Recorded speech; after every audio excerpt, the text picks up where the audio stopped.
I'll go into great detail, but trust me when I tell some of you, look out for a scam saying you didn't show up for jury duty. Look out. Now, I wasn't dumb enough to send money, of course, but dumb enough to spend some time trying to figure out and argue. So, man, what a mess. 40 minutes arguing, saying, I'm sorry, what? What was that again? You're with whom again? Oh, gosh.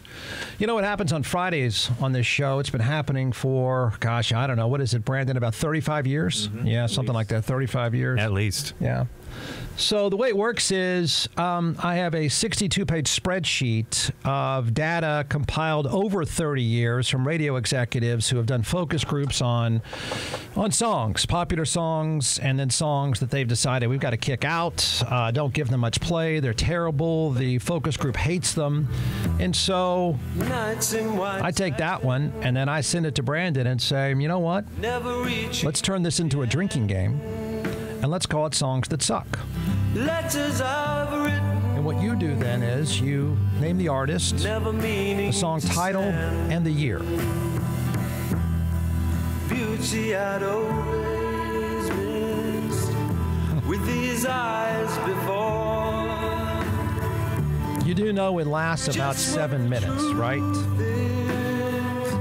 And you do know I'm not going to play it for the next 7 minutes, even though I would have rather been listening to this than talking to some scam artist pretending to be a sheriff. I don't think they play this anymore at any dances, at any level.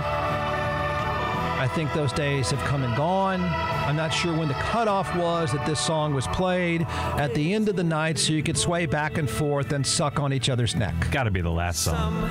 Oh, it's the last song. Got to be. It's either that or Stairway to Heaven, and then you try to figure out if you're going to make out or not, and then it doesn't happen, and you go home frustrated.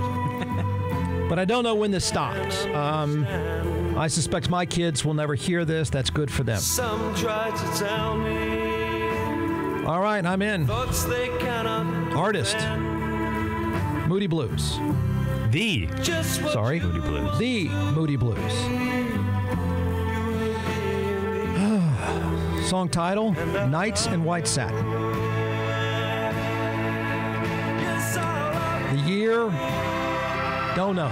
I'll guess and say 1975. You know, this is one of our oldest on Songs That Suck. It says that it came out in 1967. Oh. However, it had a 72 re-release. Okay. So I'm a little conflicted on what to say is correct here. Wow. Either way, that is officially the oldest song it's gotta be. Ever to appear on Songs That Suck.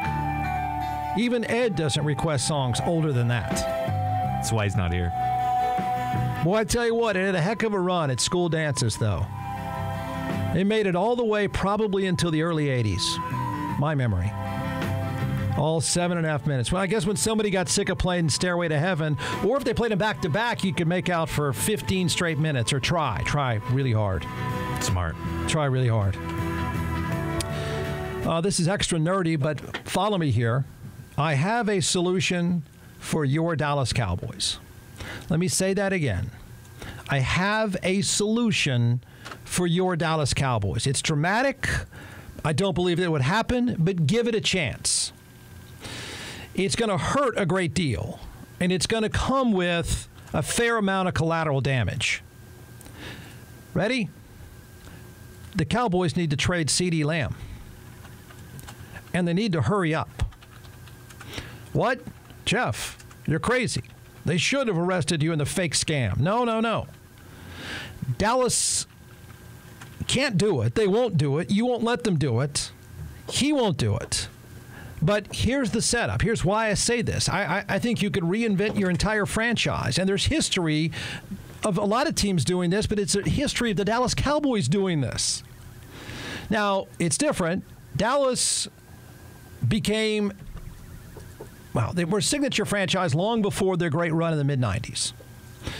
But Dallas became a instant powerhouse, a dominant franchise in the mid-'90s because of a trade. A blockbuster superstar trade that everyone thought was crazy at the time. Now, the difference is, of course, Dallas was coming off a 1-15 season when they decided to trade then, well, now almost, God help us, almost Senator Herschel Walker. So they weren't any good. They were desperate. So it is different. I get it. It's hard. It'd be hard to tolerate now. They're not desperate. But they are facing an impossible situation. So CeeDee Lamb is an excellent player. I think he's easily one of the 5 best wide receivers in football. Some could argue the top 3. The market now is crazy, and it's crazy money. He's going to command. He's holding out right now, and he's going to continue to hold out. He wants to get paid, and no one can blame him for wanting to get paid. He's that good. Any one of us would probably do the same. He'll command top 3 money. He won't get the most, but he'll command top 3 money. And Dallas, I believe, has something like $10 million to spend. He's going to want and deserve around $120 million. That may be in the low end. Needless to say, they're $100 million upside down. Got it?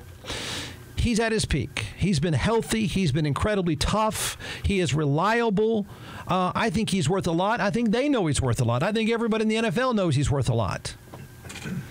He's about, honestly, on offense, outside of Dak Prescott, he's all they have. So trade him. It won't happen, but just listen to me. This is how dramatic you have to be sometimes. You either trade Dak Prescott or you trade CeeDee Lamb. And you need to hurry up and do it. It sucks. But it's really, for the Cowboys, it's really their only option. And I do think it's actually an option. And I'll make an argument that it's an option. You get as much as possible for either guy. Okay? And there's a market. And there'll be a market. So you get as much as you can for either guy. You tell the one that is staying. Trade CeeDee Lamb, you tell Dak Prescott, look, Dak, you need to know about this. We're not bailing out on you, man. In fact, we're doing just the opposite. Here's how we're stuck. Here's how we're upside down. You've been in the business. You understand how this works. We're not going to leave you hanging.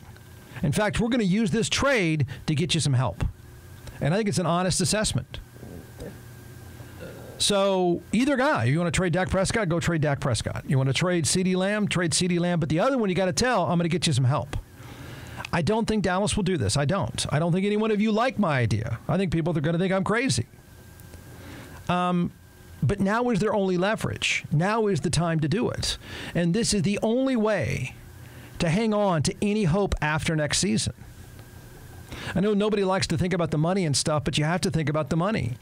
And either one of these guys that stick around, you know, they're going to be left with a pretty empty roster by the time they're getting out of their peak as players. They're in their peak right now. The Ward move works like this. You trade CeeDee Lamb. You tell me I'm wrong. Go ahead. I'm fine with the debate. You tell Dak Prescott, we'll use this trade to get you help. We'll get you skilled players and draft picks. You also have a hedge in case Dak Prescott decides to leave after next season. The hedge will be you'll have draft picks. You can go get your quarterback.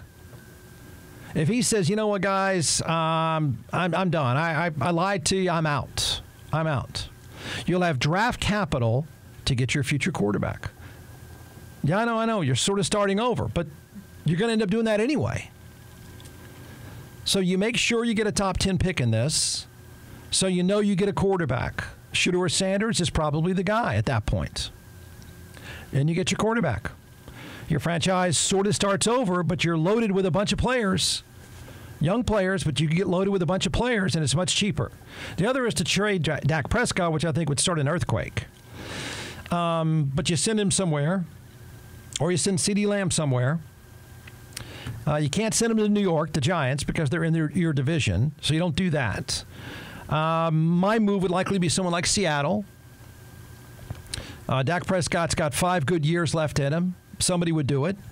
Seattle, I think, would do it. You find somebody who's mid-level that can give you draft picks. And in return, Dallas gets draft picks and a player and a tight end and all this stuff.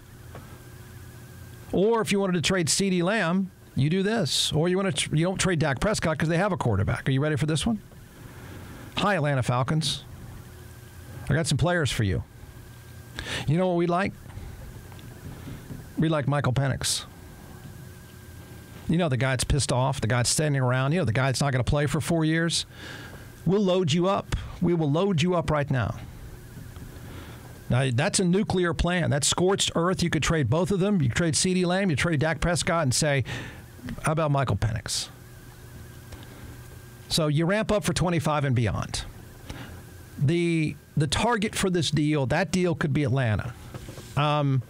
But Dak Prescott to Seattle. You have to do something dramatic if you want to turn your franchise around, not just this season but the next few seasons. It's sort of like 19 whatever that was with Herschel Walker, 92 all over again, or 91 all over again. You're headed towards that place. Tell me I'm wrong. Tell me I'm crazy. No way. Let me tell you why it won't happen. One, it's dramatic. It's risk-taking. But the most important reason why I don't think it happens, the owner and general manager, if he were 47, or if the owner and general manager were 57, I think it happens. I think it's thought about. I think it's kicked around. I think somebody doesn't say you're crazy, Ward, if the owner and the general manager were not 107. But at 107, even though I think it's a smart play for the future, even though it solves a lot of your problems, at 107, I don't think he would do it. I don't think any of you would let it happen.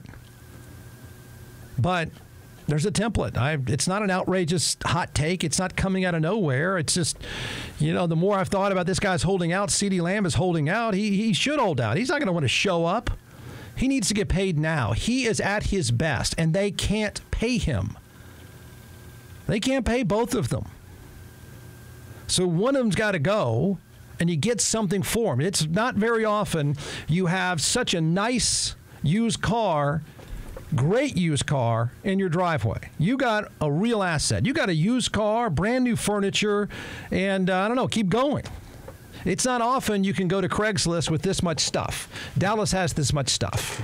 I just don't think it happens because the old man is 107. There. Nerdy enough for you? I know. It sucks. It sucks if you're a Cowboys fan. The same thing was said back in the days of Herschel Walker. Almost United States Senator Herschel Walker. Same thing was said. You're crazy. What are you doing? He's the best in the league at his position. You're nuts. You're nuts. You're nuts. Next thing you know, they're on a Super Bowl run. More players, more really good players. I know this is going to sound crazy. More really good players are better than one great one. Usually, unless their name is Mahomes or something. More really good players are better than one great one. Tell me I'm wrong.